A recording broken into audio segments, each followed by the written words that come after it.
सोप्या पद्धतीने पाढा तयार करणार आहोत.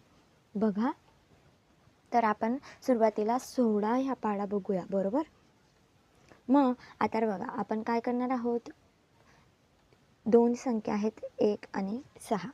तर आपण मागची जी संख्या आहे 6 ह्या संख्येत आपण ती संख्या मिळवत जाणार आहोत. आता बघा 6 मध्ये 6 ॲड केले झाले किती, 12. तर विद्यार्थी मित्रांनो, आपण लिहित असताना दोन संख्या हे बघा, हे आपण मागची संख्या लिहितो आणि हा एक हातच्याला देत असतो. मग आपल्याला इथं हातच्याला न देता एक टिंब देणार आहोत, म्हणजे त्या टिंबाला आपण हातच्याला 1 दिलेला आहे असं गृहीत धरू, बरोबर. मग आता परत 2 मध्ये परत 6 ॲड करायचे झाले किती, 8. 8 लिहिले. 8 मध्ये परत 6 ॲड केले झाले किती, 14. मग 14 पैकी आपण 4 लिहिणार आहोत आणि 1 हातच्याला देणार आहोत, म्हणजे टिंब लिहूया. त्याच्यानंतर 6 मध्ये परत 4 ॲड केले झाले किती, 10. 10 मधून आपण 0 लिहू आणि 1 हातच्याला दिला. 0 मध्ये परत 6 ॲड केले झाले फक्त 6. 6 मध्ये परत 6 ॲड केले झाले 12. 12 मधून फक्त 2 हातच्याला 1. 2 मध्ये 6 ॲड केले झाले 8. 8 मध्ये 6 ॲड केले झाले किती, 14. 14 मध्ये परत 6 ॲड केले झाले किती, 10.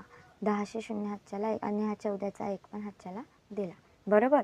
आता आपण जशा 6 मध्ये 6 मिळवत गेलो तसंच आपल्याला पुढच्या संख्येमध्ये करायचं आहे. तर बघा, 1 मध्ये 1 ॲड केला झाले 2 आणि हातच्याला दिलेला 1 तो लिहिला 3, बरोबर.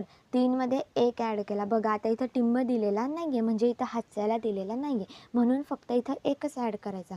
मग 3 मध्ये 1 ॲड केले झाले 4. 4 मध्ये परत 1 ॲड केले झाले 5 आणि हा हातच्याचा 1 झाले 6. 6 मध्ये 1 ॲड केला 7 आणि हा हातच्याचा 1 झाले किती, 8, बरोबर. 8 मध्ये आपण 1 ॲड केला झाले 9. 9 मध्ये 1 ॲड केले 10. 10 आणि हा हातच्याचा 1 11. इथं झाले 112.